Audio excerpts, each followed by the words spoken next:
Away, him away. This is his depiction of the Avatar soundtrack that I've been listening to. Oh, That's yeah, all. yeah. He's been playing it nonstop in this apartment. It's all I've been hearing. It's really good.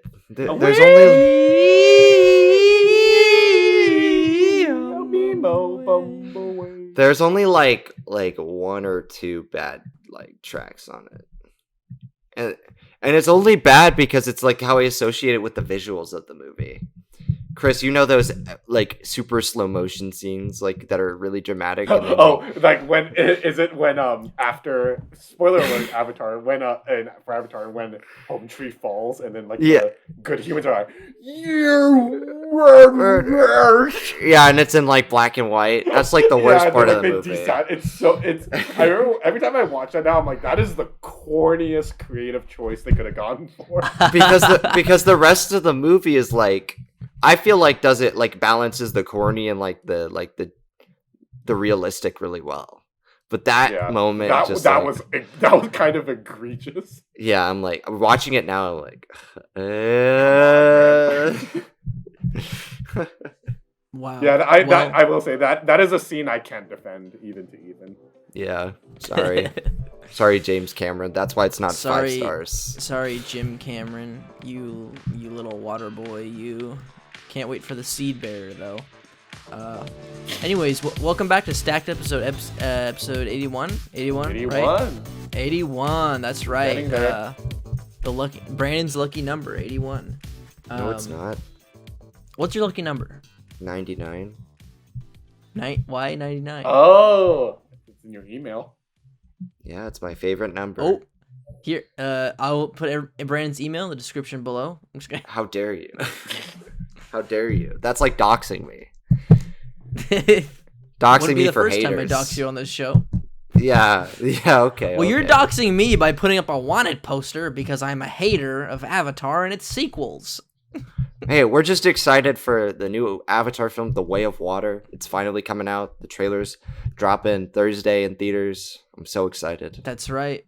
That's the only reason I bought IMAX 3D tickets. We'll have all seen the Way of Water teaser. Oh, I've already seen. I saw on Monday when I went to You're lying. Strange. You're lying. You're here right now. I saw it like a few minutes before I recorded the show. I got a special invite. If anything, you watched the 240p one on YouTube. And let me just say that was pretty good. All I'm going to say is I'm not disappointed by this so-called Way of Water. All right, guys, just keep an eye out for that. Let's just say, yeah, #piss. All right, it's coming. It's coming. It's a wave. Yeah, it's a wave. Yeah, welcome back to Stacked, everyone. It's a tsunami of piss. Technically, there's a lot of piss in the ocean, guys. Think about that. Avatar 2, that's what it's going to be about. That's going to be its main take-home message. It's going to be like, hey, did you know there's a lot of piss in the ocean? Just saying. Okay, what are we doing this week? What topic are we doing this week? Direct to DVD. Why don't you talk about it, Brandon? Yeah, non-theatrical movies. Brandon, you were the one who thought of this as we were thinking of which ones. Why? Why is that exactly? Well, okay, so I was looking at the May releases and all these, and this is the beginning of summer movie season, and we just did Marvel movies, and that's like the biggest part of summer season now. You know, it's like those are when the tentpoles are released, and usually it's Marvel movies dominating this time of year. So I was like, well, what else is coming out? And I was looking out, and I was like, there's really not a lot, and the reason why is because they're all scared of going up against these behemoth blockbusters who are going to make like $500 million. So streamers are selling the rights to these, or distributors and directors are selling their rights to companies that can distribute the movies online, like streaming. So you'll see like a bunch of Netflix movies. There's a Hulu movie coming out not today, but soon, called The Valet, starring Samara Weaving. It's like a romantic comedy. So that's counter programming right there. And then there's gonna be Marmaduke. There's a Marmaduke movie on Netflix, which looks awful, but you know, we gotta give the people what they want, I guess. That's why we really chose this one, was because of Marmaduke. Let's be honest. Yeah, I always brought it up to yeah, sure. Yeah, I really want to watch Marmaduke. I do too. I just want it just looks awful. I want to watch the Owen Wilson. Trolland. Owen Wilson Marmaduke. That's right. That's a comic book movie, believe it or not, because Marmaduke was a comic strip. Wow. But yeah, we're talking about movies that didn't get a release in theaters, straight to DVD, straight to streaming, TV movies. Those do count, yes. They do count. And just everything of the sort. So, Chris, I want to ask you, like, was this hard to come up with like quintessential lists of movies that have never been released in theaters, or was it kind of easy for you? I don't know. It was a lot easier than I initially thought it would be. I think for me, like when I first heard this prompt, I was like, okay, like I'm gonna have to like think about like what movies have I seen that were direct home video. So I had to think about things from my childhood, especially because I think that's when, that was the main format that I saw these movies in. And yeah, but then eventually I got really invested in actually making my stack because I started realizing like there's a lot of movies, especially nowadays with streaming and everything, how the presentation of films has really taken a change. And you know, it's like it's interesting to like think about like how this isn't like necessarily just an old thing. Like a lot of modern films can just be released on streaming nowadays, and that's a reality that we kind of have to deal with. And whether or not that's a good thing or a bad thing, it kind of depends. There are pros and cons to either side of theatrical or non-theatrical presentation, which I'll get into because I think I kind of themed my stack around that kind of delineation. But yeah, I'm excited to get into this one. I'm really excited to see like what we all pick because I think this is one of those really good topics where it's like it's specific but just vague enough that we can kind of like get a little flexibility going with what we want to go for and what angle we want to tackle it from. So yeah, I'm excited to see it. Yeah, I think there are a lot of benefits to having a film be released not in a theater. I think you got to think about so many other things, both in terms of like what an artist wants to accomplish in terms of like how you engage with the film or like other stuff. So I wanted to go. It was really hard for me to find straight to DVD movies or straight to physical release movies, if I'm going to be honest. At least that are good. That are good. That's right. I've seen a lot of horrible ones. But it was easy for me to find a lot of good streaming movies. And I also found another sort of non-theatrical release method that I'd like to talk about here that I'd like to see if you guys chose something that's similar to it. I don't know. We'll see. But Brandon, since this was your topic, what was your sort of method to the madness of it all? Well, there's a difference between like TV movie and like direct to DVD and streaming. So I was like, okay, what kind of stuff that can I examine here? Because I don't want to just choose like kid movies. You know, I don't want to just choose like the ones from my childhood. Like I'll pick one maybe, but like the rest I want to kind of like, maybe there's a good TV movie I saw, like, or maybe there's a good straight to streaming movie, or maybe there's a good direct to DVD movies, just so I could like corner all these different quadrants and stuff like that. Because like certainly there are things that deserve to be seen in a theater that are great, that are on all forms of these like distributed on all forms of entertainment. So yeah, I wanted to like spread the wealth a little bit, kind of like I did last week for our Marvel movie episode, where I wanted to choose like a Fox, a Sony, and a MCU movie. Well, I'm excited to hear everybody's picks. So without further ado, let's get into it by first going over the rules of the show and how we all work here, in case you're a new listener. Once a week, we set a topic or theme and go our separate ways, construct our own 3-film stack. Then after a week, we come back here on the podcast and share our own stacks 1 film at a time. Then at the end of the show, we'll mix and match our 9 films, make the ultimate decision on what quintessential 3-film stack we are checking out this hypothetical video store. You know what I want to do for episode 100? I want to overlay every time I've said those sentences and just see what it sounds like. See if you're gonna kill us. Have fun syncing that, bro. That's gonna kill your just audition. Like 100 versions of me, just all going. No, we know what we're doing for episode 100. Oh yeah, I don't even need to mention it. We don't even need them. If you're a loyal listener, you already Yeah, you already know what's coming for episode 100. You already know. Ha ha ha ha. Anyways, Chris, let's start with you and your first non-theatrical release film. I want to go with my easiest, safest one first. Some real cute shit with this one. It's some real wholesome, family-friendly entertainment kind of thing, you know? Yeah. This movie was released direct to VHS in the year 1998 and released on DVD in 2000. You guys must have at least briefly thought I might pick this movie. I'm picking Air Bud Golden Receiver. Are you kidding? Directed by Richard Martin in 1998. Yeah, I really wanted to pick a movie that I think exhibited the VHS format, like, just to a T, at least to me. And a lot of time when I think about VHS, I think about these, like, really, like, delicate, at-home, family-friendly, easy movies. Now, as the resident Air Bud expert and enthusiast and advocate within the Stack Trio, this is my definite favorite in that franchise, including the Air Buddies and Santa Paws spinoff, which I have seen every entry to. I know that's an unpopular opinion, but I'm going to explain why this movie works so well for me. So this is a direct sequel to the original film from the previous year, Air Bud. It follows, much like the first movie, the misadventures of Josh and his best friend Buddy, a dog who can play basketball. Very innocent movie, but I will say this movie is a complete and total tonal catastrophe. And I will explain why this is the way it is and why this works for me. So in this story, Josh lives a pretty everyday life with his pet dog Buddy, who can play basketball with him and is on the basketball team with him. All is well until his mother begins dating Buddy's veterinarian, Patrick.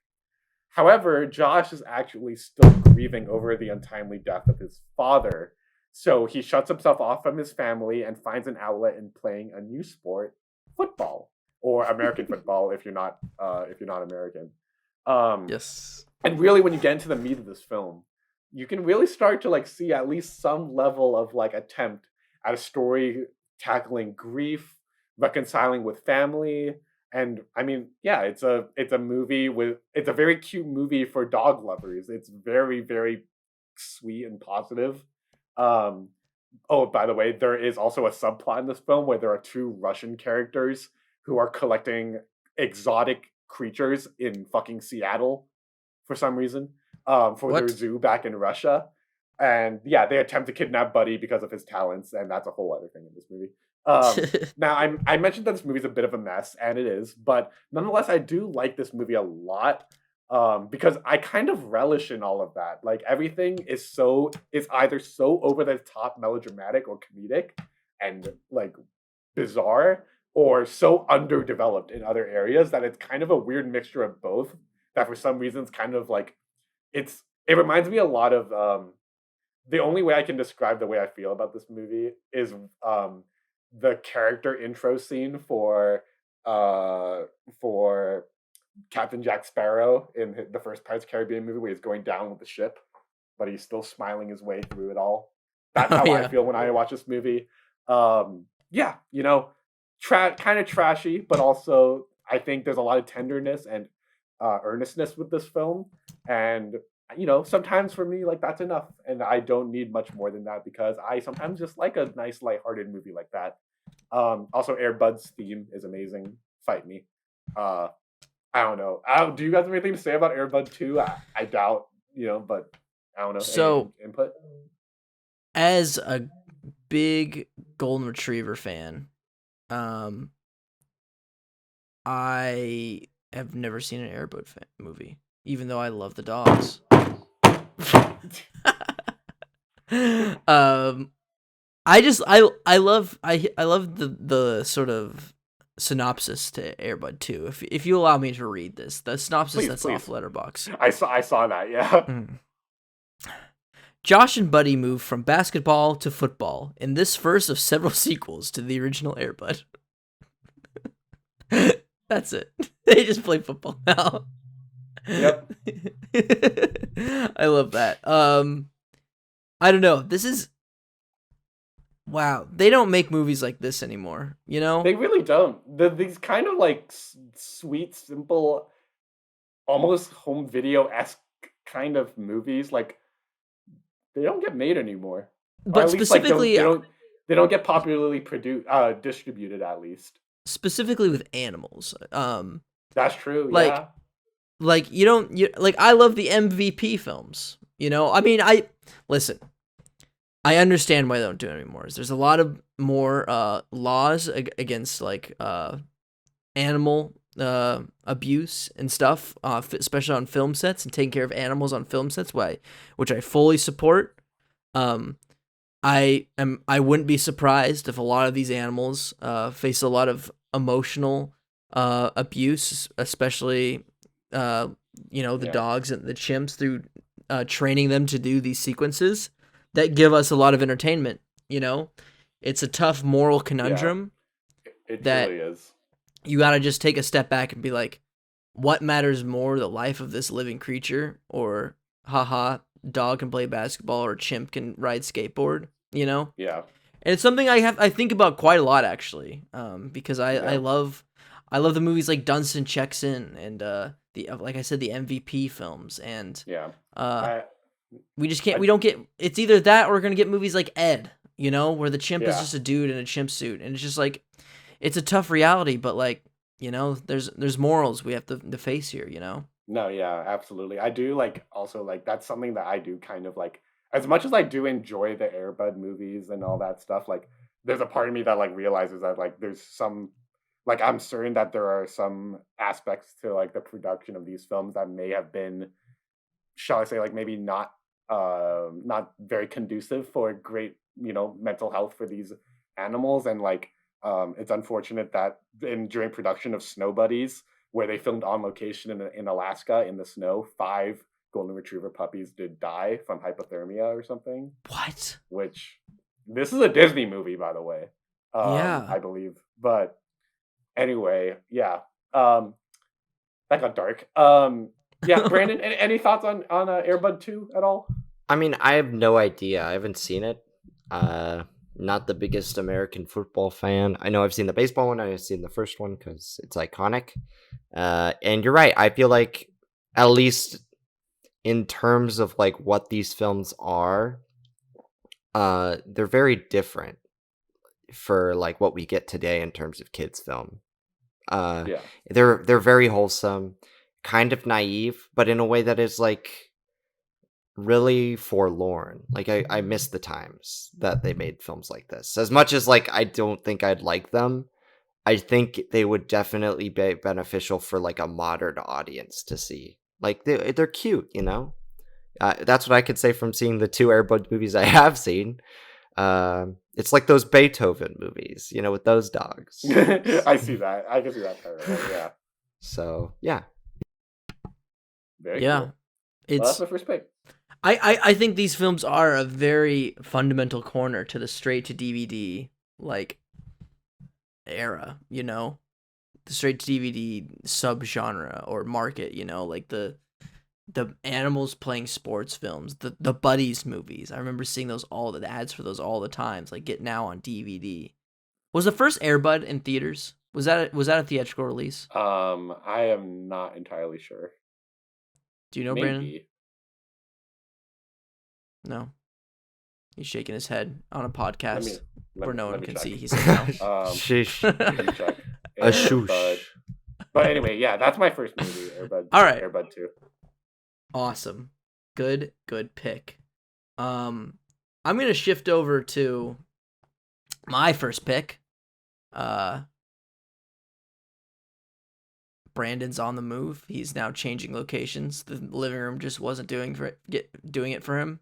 He was recording the living room, which makes a little sense because you probably could have heard him in my mic, maybe. Well, I'm curious to see what his thought process was in changing locales here.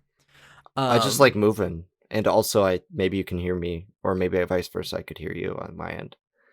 That's true. So Because now see. you have a closed door. You're in a closed space now. Isn't that funny Maybe. how sound travels like that? I don't know. Hey. Don't abuse. Hoy. All right. So I am choosing. Guess what? Brandon sort of roasted me a bit with me. It's always one of these two kinds of films for me. And both of them are showing up on this stack. I'm starting off with anime. It's either anime or superheroes with Ethan. That's what he's always about. I'm doing a 1984 film. I'm gonna get some wine soon, just to counteract your sarcasm. What? Oh no, Wine Mom Brandon's coming on the scene. All right. So there's one thing that a big market in anime, which is called the OVA, the original video animation, which is they're basically the TV movies for anime. You know, you see them a lot, or the limited series. You know, which they're usually last to like 3 or 4 episodes, or OVAs can be filmmakers editing and condensing a season of an anime into one film. And that's what I'm picking with. That's what I'm going with right here with my first film, by Soji Kawamori and Nobu Ishiguro.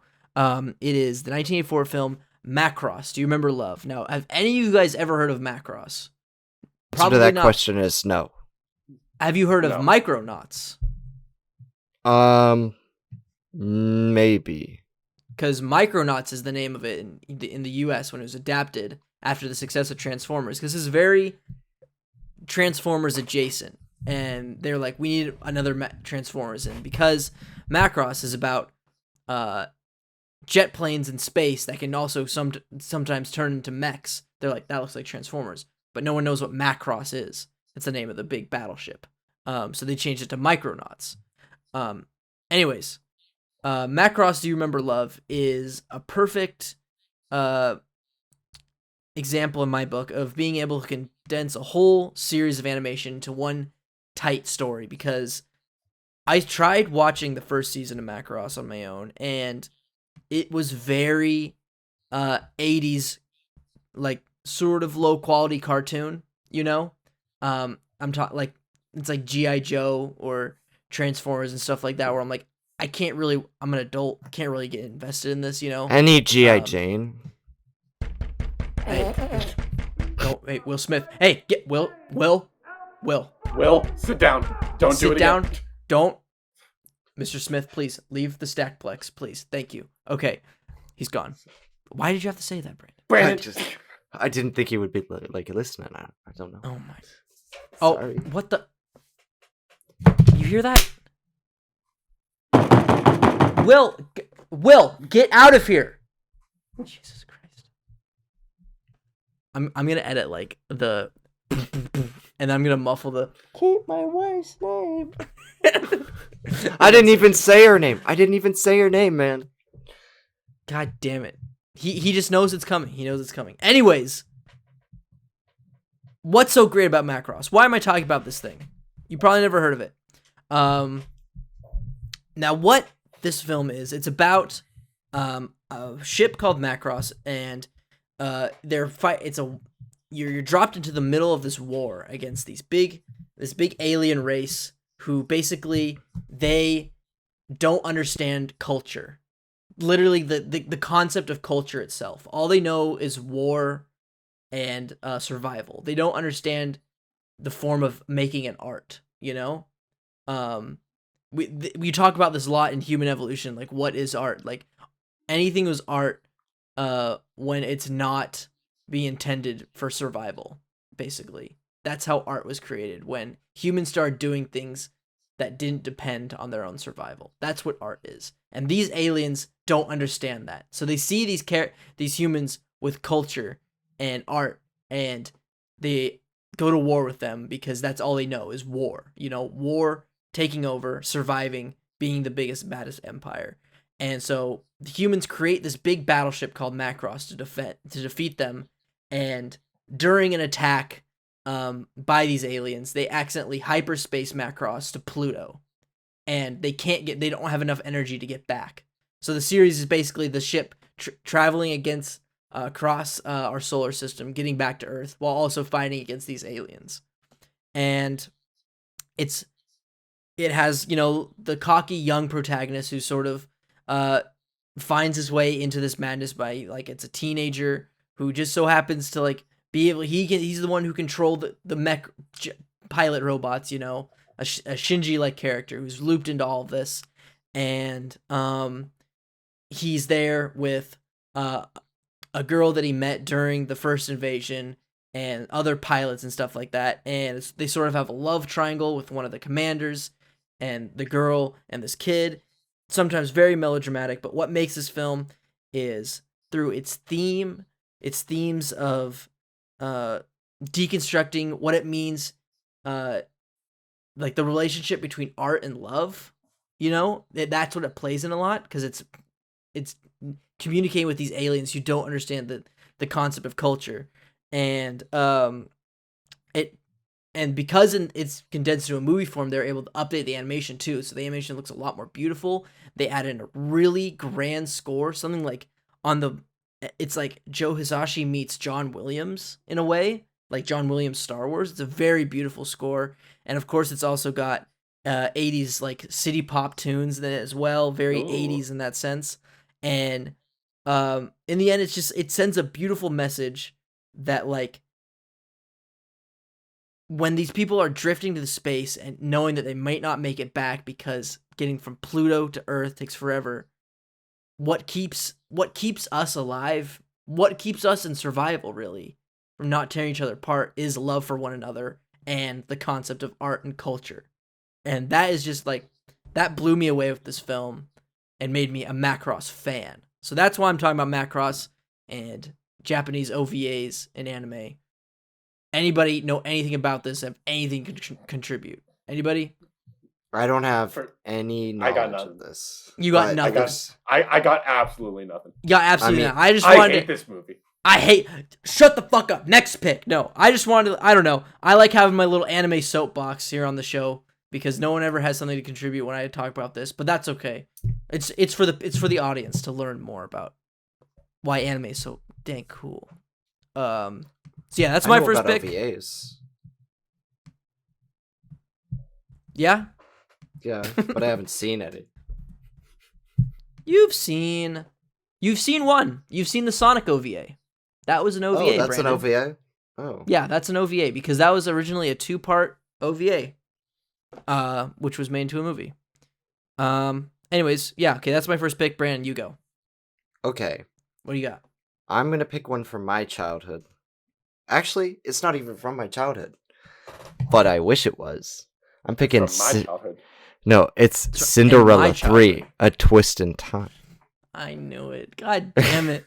I had to pick one children's film, especially from Disney. They were notorious for releasing direct-to-DVD sequels that usually suck from their sister studio, like Disney Toon Studios, or like one of their other like smaller little ones. But I really, really enjoy this movie, and I was kind of caught off guard by it because I don't know even why. I think it was just like, oh, it had something to do with time travel, and I was like, that's kind of cool. I wouldn't see like time travel in like a Disney movie that doesn't really belong in. So I was like, let me watch Cinderella 2 and 3. I'd already seen like Lion King 1.5, Lion King 2, Little Mermaid 2, and those weren't really that good. But then getting around to this one, it was like, of course, this is like genius for Disney to do, because they're taking such a like fantasy concept, which is like wishing back the first film, retconning it essentially so that the character loses all their progress, but they still have like that thematic progress that they've developed such far, and then develops other characters that you didn't know like needed it, you know? Cinderella is such a one-dimensional character in the original 1950 film.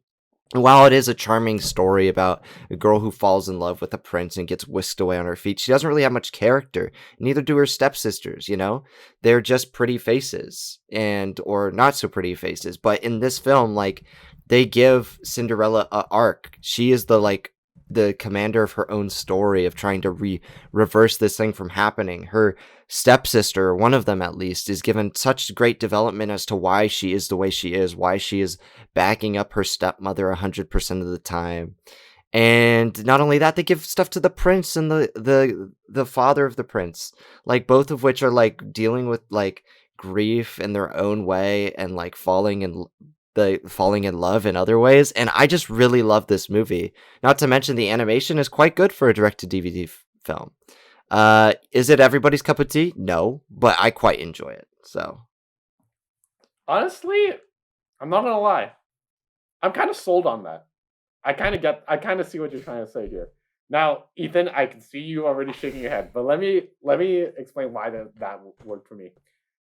Whenever I look back at especially old Disney movies, especially like early era princess films, I look back at them as like very much products of their time, like because I feel like the significance of a Disney princess has really transitioned over the years. We have a lot more stories that are a lot more empowering nowadays, like Mulan, Elsa, Rapunzel. Like these are more contemporary princesses that I think align more closely with our modern sensibilities and the way we hope to empower femininity and everything like that. And I think Brandon, your idea of like the way you pitched it as like a film that kind of goes back and maybe not necessarily fixes, but like draws the audience towards understanding and seeing these characters from a more three-dimensional angle and kind of seeing them,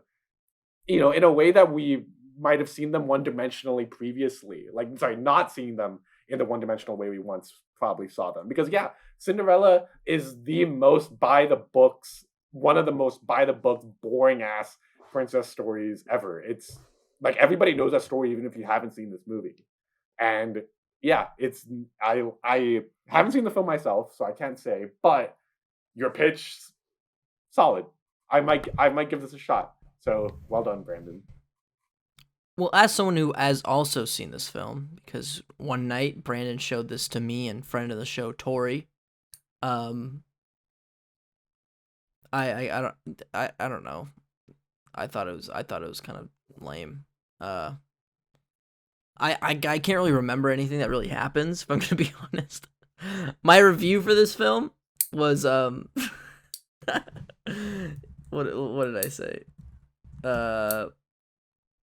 Wait, no, Cinderella 3. It was, let's see. I'm fairly sure I was high when I watched this. It's just little birds wearing shoes. That was my review for this film. Brandon, can you confirm that there are little birds wearing shoes in this movie? I'm not going to confirm anything to a Cinderella 3 doubter. What? So... This film is so good. It made me cry. It did make you cry. What the hell's wrong? It's one of the 36 movies to ever make me cry. And I honestly think it's one of the most underrated pieces of direct to DVD, direct to anything cinema out there. And I really think you ought to revisit it. Chris, I think you're going to like it. I know, I don't know if Ethan's necessarily open to rewatching it at some point, but if he is, I would strongly advise him giving it a second shot. What I would say is if you want to waste your time with a Disney sequel on DVD, I say go watch Lion King 1.5. That is an honorable mention. That is a good honorable mention. If I were to choose a Disney DVD film, I would choose Lion King 1.5. That's a quality film. Okay. Yeah. So that was Jason Momoa's quote. That was his take on Cinderella 3. Yeah, I don't know. I don't remember quite enjoying it when I watched it. I don't even remember. The one thing I did like, the one thing was one of the stepsisters falls in love with a guy who's not conventionally attractive, and I thought that was wholesome. Remember that? Yeah, it's great. That was good. They give so much to do. That was the one good thing. There's more than that. No. No. Nah, I'm Cinderella good. 3, lovers, sound off in the comments. I know you're there. We gotta overpower this man. Oh, am I gonna be wanted for this one as well? Dead or alive? $2,000. That question is yes. The answer to this question is yes. All right, let's get into the second round here. Chris, what is your second film? Okay. So during our introduction, I briefly mentioned how non-theatrical release formats enable some benefits that aren't nearly as pronounced or in some cases completely absent in theatrical presentation. I'm gonna get to one that highlights the positive of theatrical release in sorry, what? Never mind. No. I'm so sorry. With this, what I'm trying to say is I'm selecting a film that didn't get a theatrical release, but I think deserved one. But at the same time, I think this will kind of bring in a good conversation about non-theatrical releases and all that. So Hmm. I'm picking a film from last year. I'm picking Zack Snyder's Justice League. Double stack. Hey! Oh! No. Bada bing. I 100% agree with you, Chris. I 100% agree Okay. with you. Let's get into it. Now, I'm gonna. So, Ethan, I'll let you talk a little bit more about what this film is about in specifically and how it relates to the topic. But what I really want to get into is talking about the production story behind this film because that severely impacted why this movie did not get a theatrical release. Now, don't worry, that might sound like a lot of info, but I'm gonna make it as concise as possible because I wrote out my notes really carefully. So first of all, let me just say I am so sick and tired of people giving this movie unjustified shit, especially when people bring up the slow motion and 4:3 aspect ratio, which by the way, I think that 4:3 aspect ratio works really well for superhero films. I wish more superhero films were shot like that. I can explain why if someone wants to ask me, but I'll leave that for now. I'm going to tell you guys a story about the production of this film. So strap in. This might be a little long, but I'm going to try and make it as fast as I can.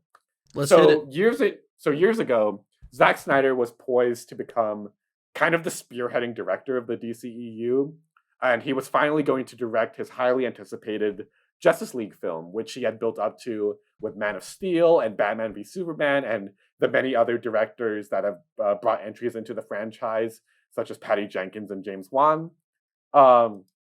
So at the time, the DCEU, honestly, to this day, the DCEU has kind of been plagued by a lot of like tonal inconsistencies and pretty mixed reception from people.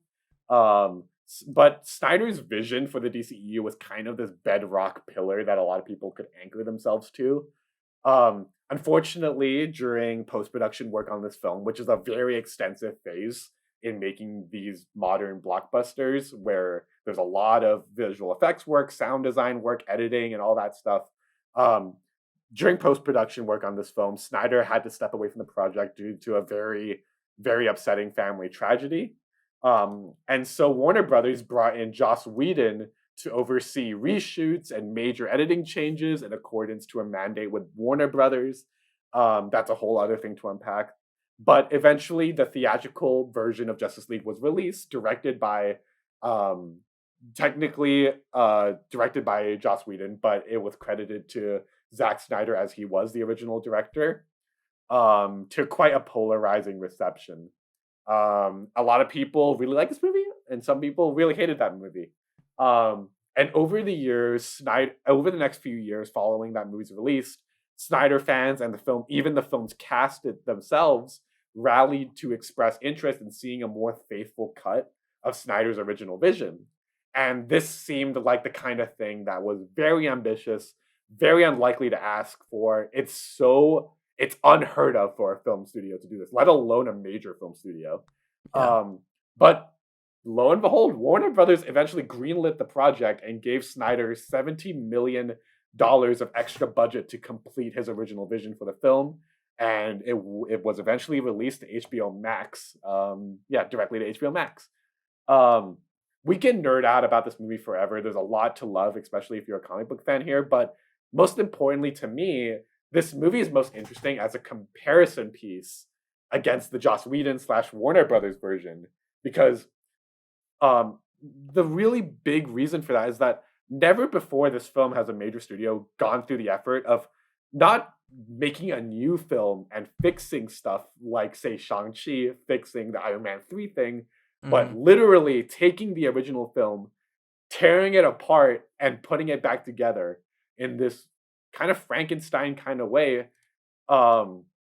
And it's really interesting because um it's like when contextualized against the creative choices made in the original release, this film highlights how the most significant or even minuscule of changes can impact how a film makes you feel.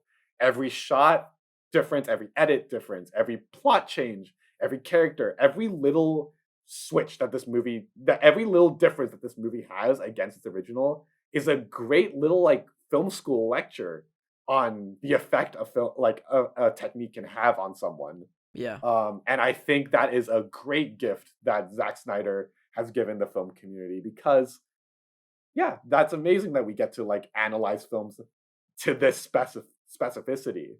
And on top of that, Ethan, I'll let you take over here, but this movie just fucking rocks. The passion for the characters is so strong, and you can see how the family tragedy that it really impacted Snyder rippled its way into the story that unfolds in this film.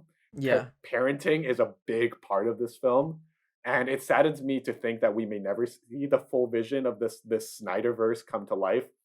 But regardless, I'm really grateful this movie exists, and I have a lot of respect for Snyder for doing his thing. By the way, real quick, there's a lot of articles that highlight the significance of this story of Zack Snyder and Justice League so much better than I could. If you want to read a couple of really cool articles about that, check out my Letterboxd review for this movie. And there are links at the bottom there. Anyway, sorry, I overtook so much there. Ethan, go for it. Yeah. This was such an insane just piece of film history, you know? First of all, I just want to say we are not Stacked is not like the restore the Snyderverse Zack Snyder loving crowd. Like we have all diverse opinions on the man and his work, you know? Like I love his DC projects. I love them a lot, but I'm not one to say that is the way DC should go or anything like that. You know, I'm more of like a whatever happens with DC, and I'm just there to see what happens. But I love his take on this unique little universe, you know, that's different than what most filmmakers are doing with comic book characters today, you know? And that's like the highest amount of praise that I could say for Zack Snyder's Justice League, that it is a 4-hour blockbuster with blockbuster effects and talent that feels like a single creator's voice, you know? He had a story that he wanted to tell in these 4 hours, and they let him just do it. And in a wave where the filmmaker's voice can sometimes be lost in corporate filmmaking, it was a huge breath of fresh air. It was also a breath of fresh air just during the pandemic, you know? This was March 2021. It was just amazing to see a movie of this scale again, be just a new movie like this, you know? Because it felt like a whole new movie. Like, I remember watching Joss Whedon's Justice League before this one, and I remember because I was like, I want to see what the differences are, and it feels like a whole new movie because of all these things that you said, Chris. Like, it's insane. Like, there are the exact same shots, but shot composition, editing composition, color grading, it can change completely how you feel about a film. You know, aspect ratio. I think the 4:3 is brilliant. I think it cements, like, it takes comic book characters back to their roots on how they fit in square panels. The square panel makes these characters feel more powerful and taller, you know? Yeah. Because they take up more of the space. It's a genuine thing that, like, it's talked about in the world of cinematography about, like, why you choose an aspect ratio over another is, like, it changes the way you shoot stuff, and it makes certain things look bigger, makes certain things look smaller depending on which one you pick. Yeah. And absolutely. And it plays into sort of this epic tale that he's that we only get the first part of, and sort of leaves us off on a little cliffhanger, but we'll see whatever happens there, you know? There's still restore the Snyderverse, guys, and I'm just like, I'm of no opinion or the other. I'm like, whatever, like I said, whatever happens, and if we never see this again, that's fine. But I'm glad that at least this exists, and this piece of film history exists, It has such great sequences. All I'm saying is the Flash enters the Speed Force, rightfully won the Oscars fan favorite moment. No. I don't know. I thought it was cool that it won that. Dream Because that Girl is the best should scene in the movie, and Yeah. it is the best blockbuster scene of 2021, I think. But now it's sort of tarnished by Ezra Miller getting arrested 4,000 times in Hawaii. Thoughts and prayers go out to the citizens of Don't Hawaii. mention him. Anyway, yeah. Put him in the thumbnail. Oh shit! There they come, Ezra. Hey, whoa! Hey, Will, come back, Will. No, Will Smith and Ezra Miller at the doorsteps of the Stackplex right now, trying to get in. Anyways, Zack Snyder's Justice League. So happy this film exists. Love it. Because now I at least get some closure on Zack Snyder's trilogy of DC films. Brandon, what do you think of Zack Snyder's Justice League? We all watched this for the first time together on my birthday. It came out on my birthday. I Heck remember this one time. Good movie. Yeah. So I mean, Yeah. it just sort of like takes its time, which is like, it's like when you have a director who has full creative control, it allows for them to like literally do whatever they want. And having a 4-hour cut, a director's cut, is possible, you know? But to me, it just feels more like a director's cut, like any other director's cut. Yes, it is drastically different from the Whedon cut, and I love it more than the Whedon cut, but I wouldn't say I love the movie, you know? I think it's one film that I really never want to watch again necessarily, and it's nothing to do with the length of it. It's just like, I thought it was a good story, and that's about it. And like, as far as Snyder's works go, he's like hit and miss for me. I really like Watchmen, like a lot. Yeah, I know you're a big Watchmen fan. I really like Watchmen, even if it's not the most faithful adaptation of the graphic novel. But it's close in a lot of ways. Just the finale's different, but the director's cut of Watchmen's also really good. 300 I enjoy, as goofy as it is. I really enjoy that movie, and I'm a defender of Man of Steel, but his other work I'm like kind of in between on. He's kind of one of those directors where it's like there are some of his movies that I really vibe with and some that I'm just like not there for, like Army of the Dead, BVS. I only like, there's only like a some of it that I like. The owl movies, meh, you know. Guardians of Gahul. Yeah, like it's just like that's how I feel about him as a filmmaker. He's very hit and miss. And when I think of Zack Snyder's Justice League, it is an essential Zack Snyder movie. It is. Yeah. If we were doing a Zack Snyder stack, it would have to be on here. Mhm. Because it feels like 100% him, no studio whatsoever. And it's not, honestly, it's not as indulgent as his other films necessarily are. And like that's where I'm with Chris on the fact that like I feel like sometimes it gets too much hate. Mhm. Because like there are Snyder haters out there who are just like, oh, this is just him doing his typical thing. And I'm like, no, I think he is actually branching past what he's comfortable with and doing something different with the world and the characters. But I also know a lot of Snyder haters who came around on this film. Like when they saw it, they're like, wait a minute, that was actually good. Like friend of the show Jackson, he hates Zack Snyder, but he enjoyed this movie. Mhm. So he live tweeted it, I remember, right? yeah, he did. And let's also talk about how this film is a good streaming movie. You know, it's 4 hours long. Separated into chapters, It's separated right? into chapters, which I think is essential because it's almost episodic, which leads to sort of like a binge mentality to this film. I know another friend of the show, Joey. He is not really a fan of Zack Snyder, but he also enjoyed this film because he was able to watch it in chapters and like not take it all in at once. I remember he was telling us about that, you know? And that just leads to a really cool experience of longer films getting more of an audience on streaming. I mean, you saw this with The Irishman, you know? Where they separated that into chapters as well. Not The Hateful Eight. The Hateful Eight, you know? Where filmmakers are allowed to freely take their time with their projects. I mean, Cyborg, Flash, and Aquaman are like actually characters in this rather version of than Justice just League, comedy beats. especially Cyborg. He is Cyborg is he is a massive upgraded. character. He's upgraded to like a tertiary character in Joss Whedon's to like the main character with like the most heart in the film, you know, which is insane. And it just and now I'm just like, no wonder Ray Fisher was like pushing so hard for this film to get made and released, you know, because like it was kind of his movie, which is crazy. And so much respect for that. I don't know. It's a very Seven Samurai film where I know like people are like, it is very Seven. You are comparing Zack Snyder to the master Akira Kurosawa, guys.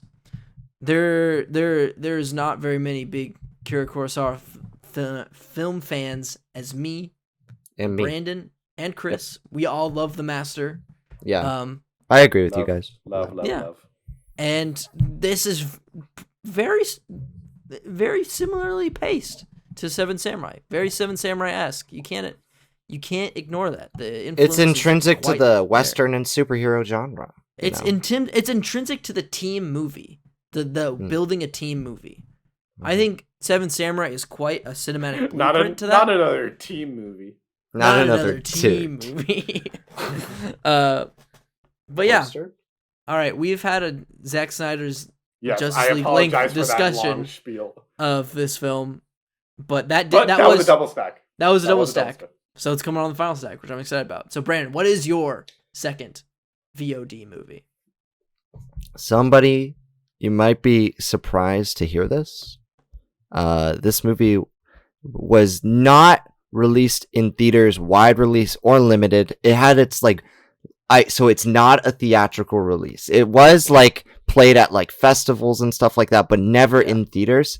I'm picking 2007 Michael Dougherty movie Trick or Treat.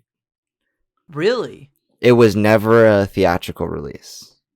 Before you say anything, Brandon, do you realize this is the second 2007 film you've picked? No, I didn't. Cinderella 3 came out in 2007 as well. So okay, don't my let us last down film. with this third one. The last one is not 2007, but it's close. It's close. It's not that close though. I haven't seen Trick or Treat. Tell me about it.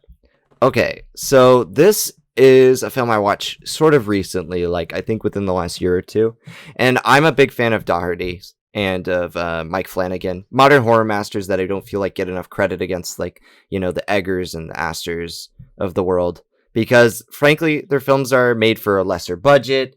They're not necessarily IP driven. They are like maybe adaptations, but some of them are original stories that utilize practical effects and kind of call back to horror movies of old, like the 80s and 90s. Yeah, Krampus. I love that movie. It's kind of a wild Christmas tale. And Trick or Treat is kind of in the vein of the same thing, although this is more of an anthology story. So there are like 4 or 5 different stories in this film that kind of like tell this tale of one night in this one town on Halloween, and not until the very end do you realize how they all connect, because there is all a thematic connection, and then there's like a narrative connection to all of the stories and how this town like has this dark underbelly that is like revealed on Halloween. It's dark and disturbing. It's very complex in the way it's told. There's really great performances in here. I love Dylan Baker. He's one of my favorite character actors out there. Him and Happiness and Trick or Treat. He's not that great in the Spider-Man movies as he was supposed to be the Lizard, but you know that never.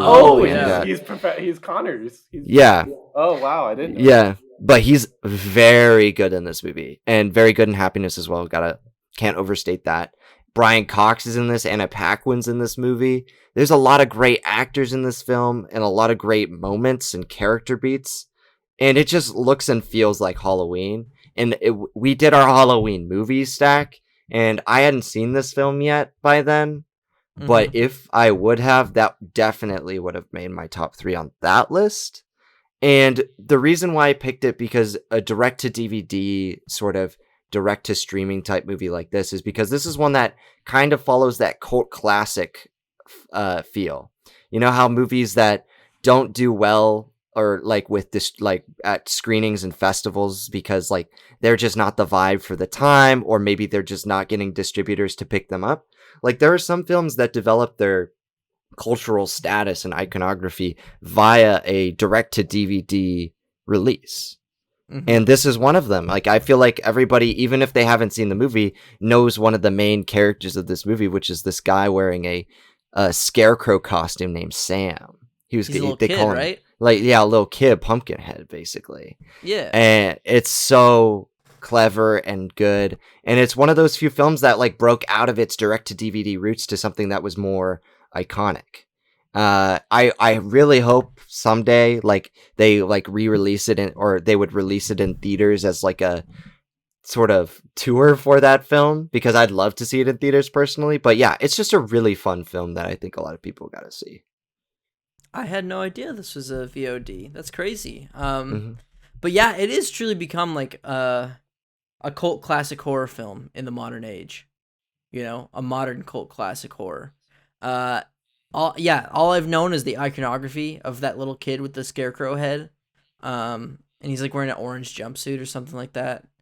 It's like a prison. He's like in a prison gear. Yeah. Even though, yeah, I'm not gonna say much. But I do want to check this out because I've heard a lot of good things about it, and I love me a good Halloween flick, you know, that takes place during the season. Yeah, you sold me. I'm a fan. Chris, what do you think?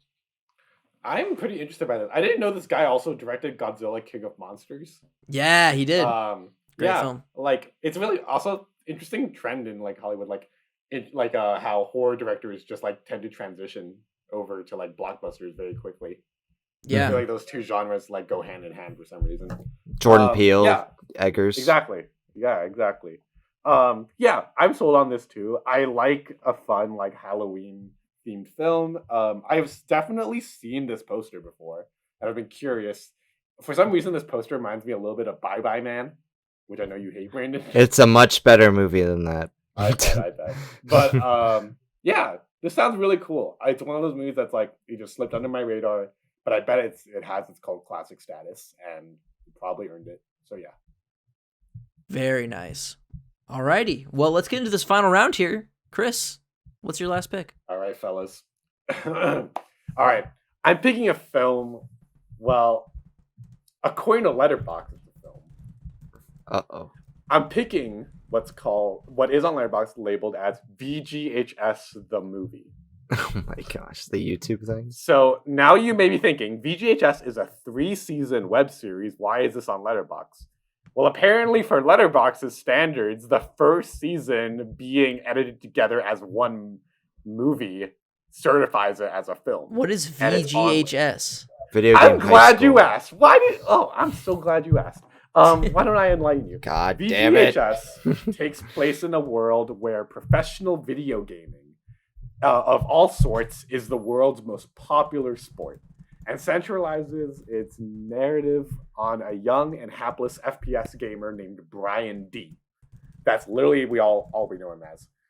Who gets the opportunity to sharpen his skills surrounded by some of the most passionate and toxic people alike at the elite video game high school, hence VGHS. Oh. Ethan, first of all, I know Brandon obviously recognizes this at least. Ethan, have you even heard or seen this before? I've only heard this for one reason. Who is the principal at VGS? Harley from Epic Meal Time. That's the only reason. Bacon strips and bacon strips and bacon strips and bacon strips. Okay, yes. So this is Ethan. I kid you not. I do advise that you watch this. This is a very good series. I really like this show.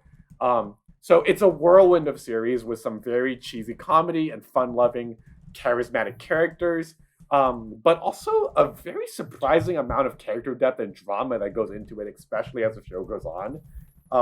But more than anything, this series is just so charming for all that it goes for and accomplishes with very little resources. This movie was made by people who learned filmmaking much in the same way people were surrounded by, or even us do.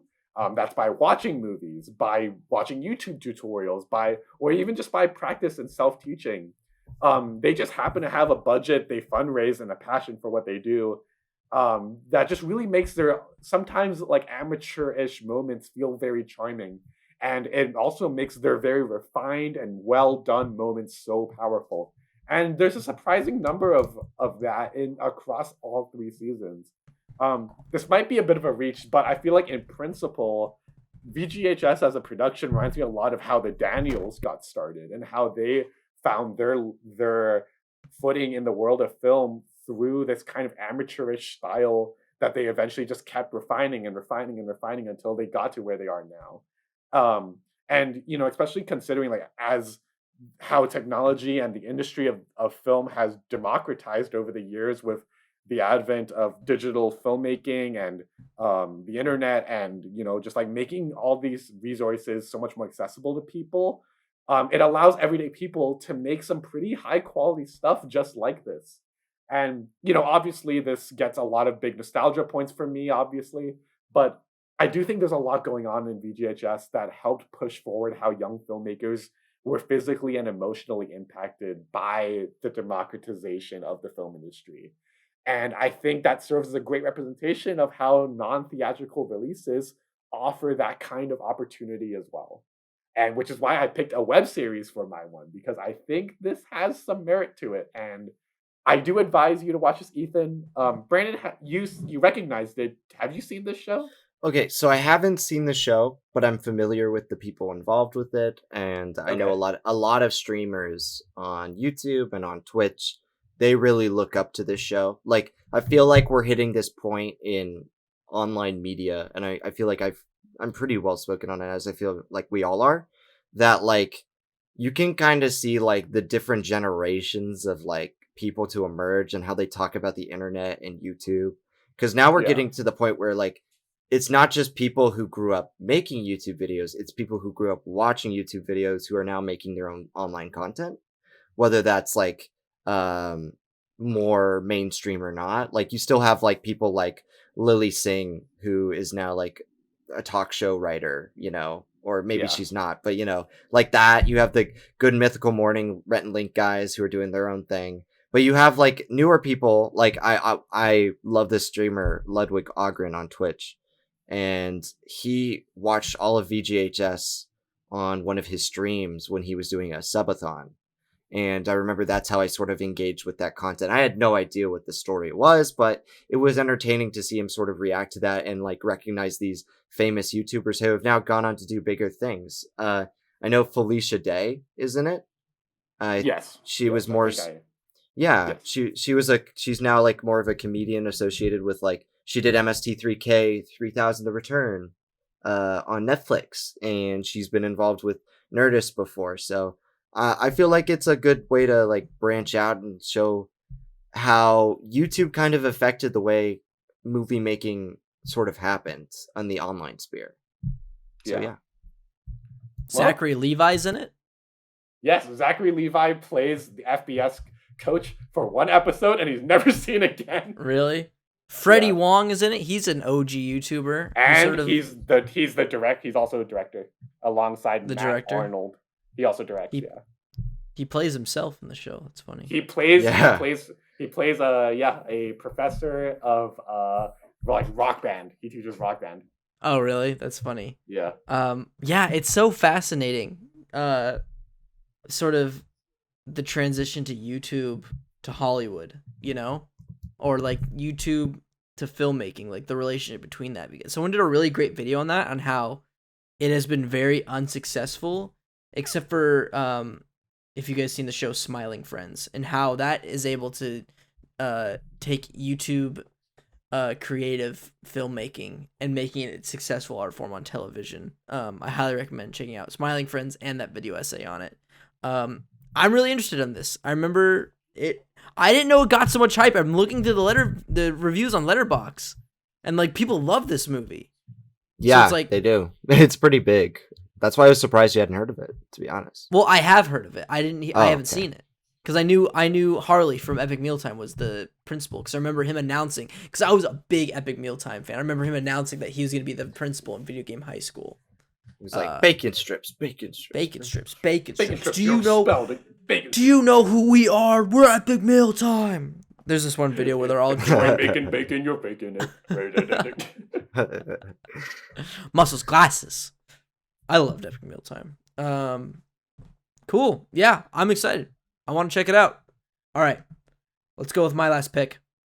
I am doing sort of following along the theme of Zack Snyder of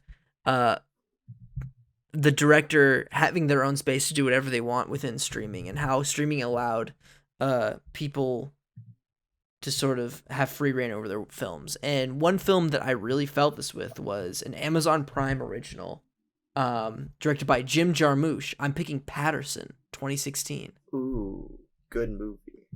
This wasn't theatrical at all? I don't think so. I mean, it's an Amazon original. It is made for the streaming service, you know? Because this was very early on in Prime, you know? Now they sort of do co-distribute. It might have had a limited release in theatrical, but, you know, it wasn't playing at, like, AMC's and stuff, you know? It played internationally, but not US, maybe? But not US. I don't think so. Yeah. I don't think so. But I know Amazon, it's an Amazon Prime original movie. That's the only way you can watch it now is either that or a Blu-ray, you know? Mm-hmm. And it is such a special movie. It is a 5-star movie to me. It's one of my favorite films of all time. Because it is a movie about it's on the same page as bro.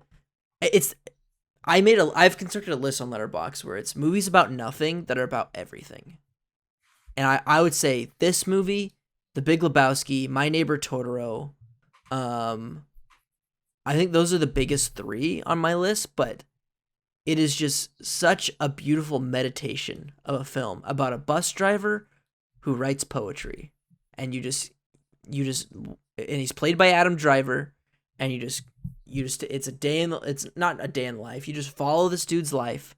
He has a pretty peaceful, happy life where he just lives in the town of Patterson, and he drives the bus and he writes poetry.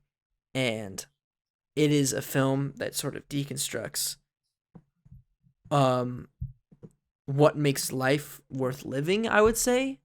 What makes a life worth it to you, you know, and how people find that very differently.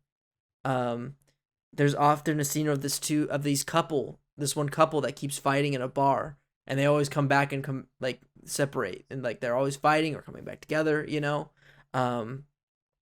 And there's just like he has a wife, the Adam Driver, and like she is really creative, and he just like supports her art and her baking, and it's just I don't know, that's like there's no narrative, he just exists, you know. These characters just exist and they live, and Jim Jarmusch just lets these people just be, and I've never seen a film like it. It is just a beautiful it's like a meditation in a movie, and I don't think I would have ever seen this happen. This film probably would have never been made if it was like, you know, it probably was made like an indie studio, but like the fact that this was one of the first like big indie directors making a streaming film back in 2016, that's how recent like the boom in streaming was, you know. Like 2016 is when these films were like being made, and like Netflix was realizing that like we can make a bunch of originals, and look how that got them. But like still, it was super impressive, and I was blown away by the film. Brandon, I know you've seen it. What do you think of Patterson? I really like it. Jarmusch's work is like very good to me because he captures like the peacefulness of like everyday life. It's kind of extraordinary, really, to see like the little things that people do, like the little ticks, the observations. Like he's a good observational filmmaker. Yeah. And that's like something I really admire about his work, because it's entertaining to see just like the world the way through like his eyes, even if it's not through his eyes directly, but our protagonist. And it's like in Nomadland, how there are things.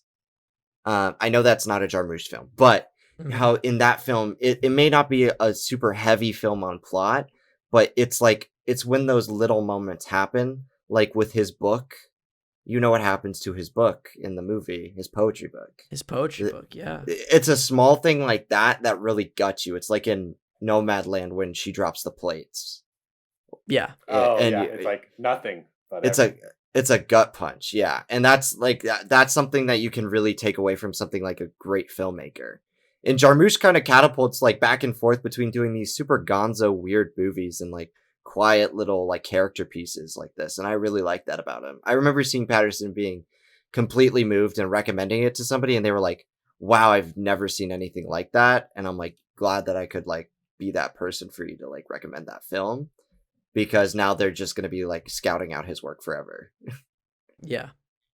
I remember watching this all comfy in my bed on my laptop. And that was like just the best experience because I was so cozy watching like one of the coziest films ever made. I couldn't have that experience in a theater, you know, being surrounded with blankets and pillows and just I watching can. this.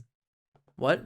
I could. Oh yeah, because you'd fucking take your shoes off and take up 4 seats in the theater. You don't care how many people are in it. Well, now I You're a care. menace.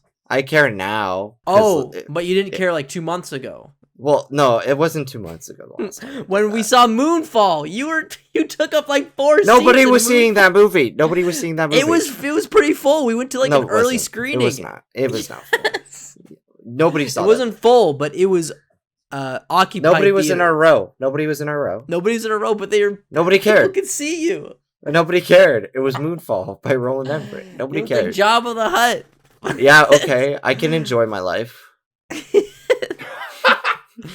Can I enjoy mine then by being able to enjoy my movie without seeing the sight of you looking like Jabba the Hutt taking up 4 seats in the theater? You should be honored to see that. What? Anyways, Chris, I think you would Yes. absolutely love this Yeah, movie. I agree. yeah, you think? Yes. Yeah, let me add this to my watch list. I think Joey would too. Joey would too. Yeah. It's like a brighter summer day kind of. That kind of vibe. Yee. Edward But Yang. Chris, if you want just a movie to just like kick back and relax and just like Yeah. Columbus. and just something Coconunda. that's super, it's such an optimistic film and like wholesome. You know, if you want a really wholesome film, just watch Patterson. You'd love it. Not to be mistaken with Paddington, Not Patterson. Also good. right? another wholesome film. another also- wholesome film. Very wholesome stack so far, right? Other than Trick Other or than Treat. what? Trick or Trick treat. or That's Treat right. and Zack Snyder. I mean, it's a wholesome Well, story of how he got that's to a wholesome At the make end, his, yeah. you know. But yeah, you gotta check it out, Chris. I think you'll love it. Patterson. All right, Brandon. Let's wrap this up, shall we? What's your last film? So I'm glad Chris brought up the YouTube angle. I did not pick a YouTube film, but I picked a film that came from a YouTube phenomenon. I'm doing the guy who did Rejected Cartoons, Don Hertzfeldt. I'm picking his 2012 film, Such a Beautiful Day. Oh man, I gotta see this. It's so good. I've seen the short film of It's Such a Beautiful Day, but I haven't seen Yeah. the full length. Uh-huh. Tell me about it. So Hertzfeldt does this all himself, basically. Him and one other person who starred in it. He was the only person who wrote it. He produced it. He directed it. It's his vision entirely, and it's animated by. I think it's animated by him as well, right? I think, but it's one of those films that is like so beautiful because it's like so personal. It's like comedic in his voice because he wrote it, but it's also performed by him as he's like struggling with like a mental condition. His character is, at least. And it's like super sad, but also super funny. And it covers all these philosophical concepts about like, how am I going to be when I grow old, when I lose my memory, when I'm going to die? Like it tackles these such like deep and sad topics with like almost like a hint of joy to it. Mm-hmm. But then like it also is like art house, and it's like such a fascinating watch because in a lot of ways it isn't your typical animated movie. You know, there's no characters, there's no flashy moments. It's just like a stick figure going through life, and it's narrated by Hertzfeldt. And it's only 62 minutes. It's a quick watch. I'm trying to find this movie on Blu-ray. I think he packaged it with the World of Tomorrow, his other feature that he directed. That's the one I've seen. Which There we was saw. one that was nominated for a short. Which one did he? Rejected was Rejected. that. Which It's the is one all where those, she meets herself as younger. Yeah, that's the one. The World of Tomorrow. Yeah, that was a short film they played during the Oscar shorts. Yeah, and also we saw that film in college, or at least I did. We saw it in either, I feel like it was aesthetics, but I'm not entirely sure. I think it was film aesthetics our freshman year. And I remember really digging it, but then this is like a step beyond that. Because philosophically, it really connected with me and made me feel something like... It's one of the top-rated films animated on Letterboxd for a reason. Yeah. Like, it kind of caught me off guard, to be honest. Yeah, I don't want to say a lot, because I feel like it's great to like kind of go into it with somewhat of like a blindness to what the plot of the film is, other than that he is struggling with these concepts that are existential, which makes me think you two will like it because I know how you act around such concepts. You know how that shit makes us act up. Hey, no. Yeah, I've been meaning to check this film out. It's like, people always bring this film up like as one of the deepest, like most insane animated films that like with Neon Genesis, like End of Eva, you know. It's always up there on those lists of like one of the most insane animated films, in terms of like, you know, breaking down existentialism and stuff like that. And I love the concept of just it being a stick figure and just being like this, I don't know, this sort of discussion of him and his shattered psyche, you know. I want to check it out so bad. Where can I see this? Where can I see this now? Is it on YouTube? I think you can rent it on Vimeo and YouTube. I watched it on Vimeo. Next time I'll probably buy it. I want a physical copy of this. Yeah. Because it's one of my favorite movies. Like, I think it's top 100 for sure. Wow, really? Yeah. I want to see it so bad. Chris, have you heard about this film? Not even heard of it before, which I'm not even sold on this. Fuck you, Brandon. What? Brandon, you can buy it for $31 on Amazon. Blu-ray. Can you rent it? Can you rent it on Amazon? Rent it? Can you rent it? Can you rent it on Redbox, please? Brandon, you still go to Redbox? Yeah, occasionally. Oh yeah, he does. He still goes.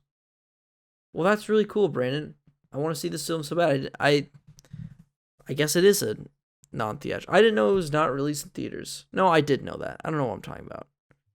I knew it was released online, but I didn't know how. Guess it's YouTube and Vimeo. That's super cool. Alrighty.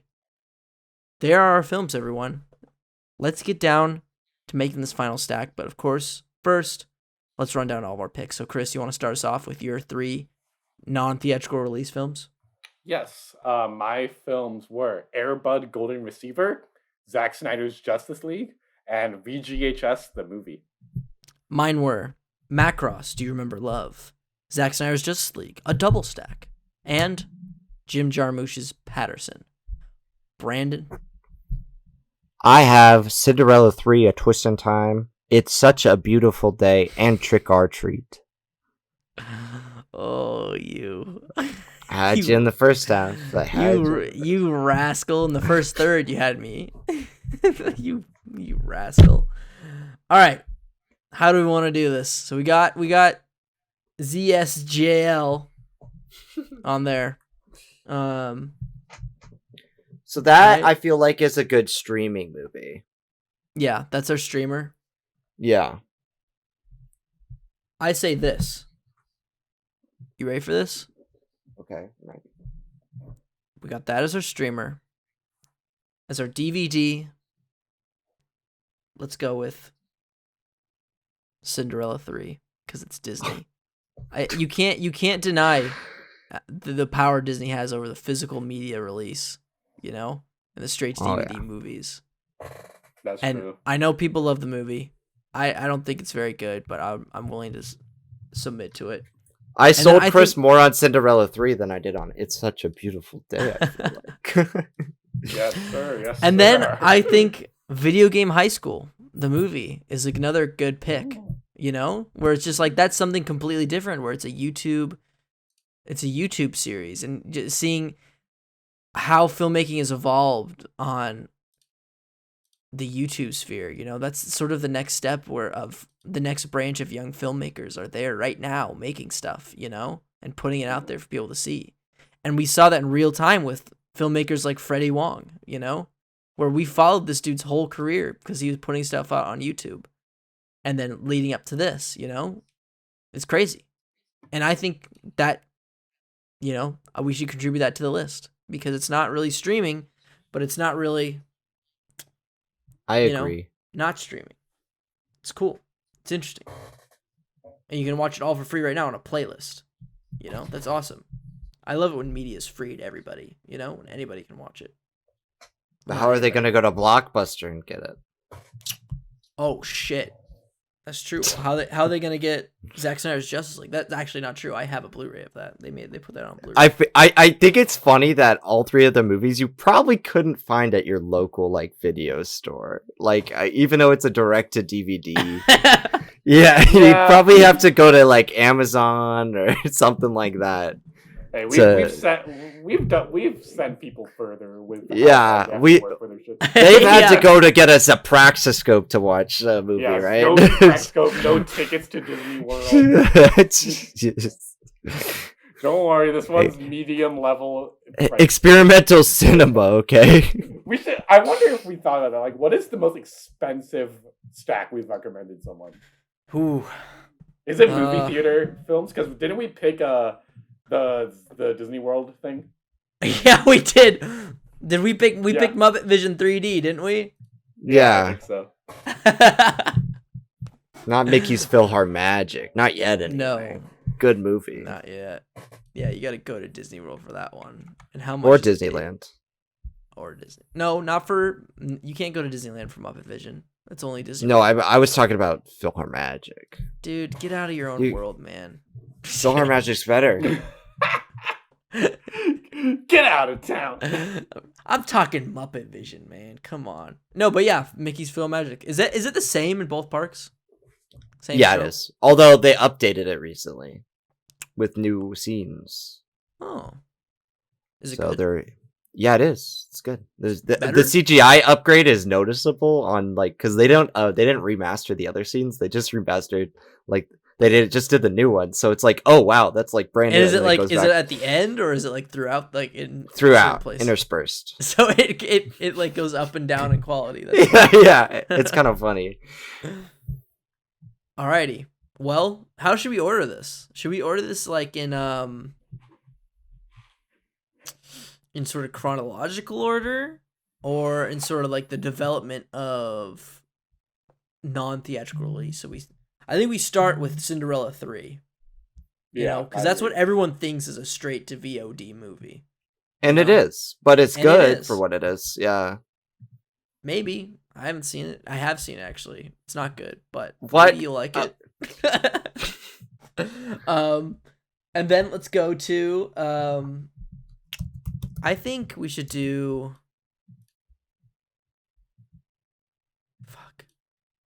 Video Game High School did come out before Zack Snyder's Justice League, but maybe it would be better for that to be the last. Because the thing is, I think like that movie signifies something for the future. VJS signifies something for the future of filmmaking, whereas Zack Snyder kind of represents the current state of filmmaking.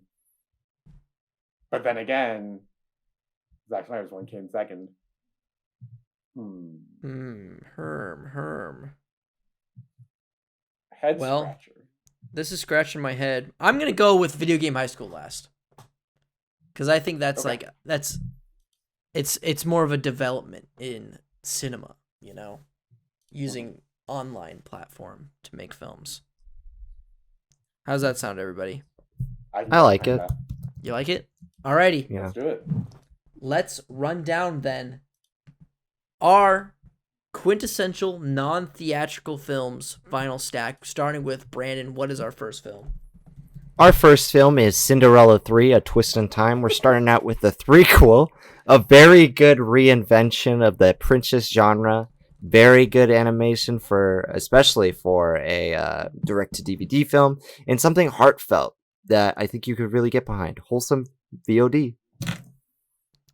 I'm going with our second pick, which is Zack Snyder's underdog comeback after being beaten down by the studio because of a family tragedy. He finally got to make his vision with Zack Snyder's Justice League, a 4-hour epic that certainly does the Justice League justice.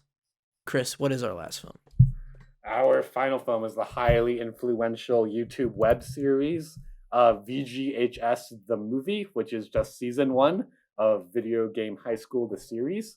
An incredibly charismatic and fun-loving show that marks a very distinct moment in modern filmmaking history where young filmmakers are beginning to make things on their own independently using the internet as a distribution method. A very, very, very fun series. Highly recommend. And yeah, good stuff all around. Hell yeah.